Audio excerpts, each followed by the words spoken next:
is self-myofascial release for the biceps and triceps. If you have access to a barbell, this is a great way to stretch your bicep after an arm workout. You're going to place the barbell on your bicep and straighten it all the way out.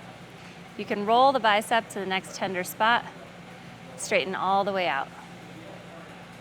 If you don't have access to a barbell at your gym,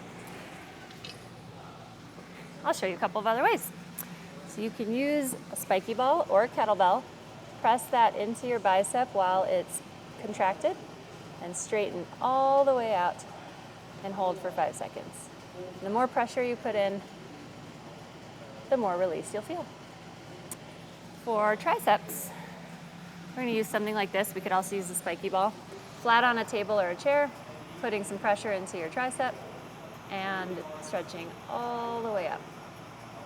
And again, rolling to that next tender spot is a great way to work on some tennis elbow symptoms.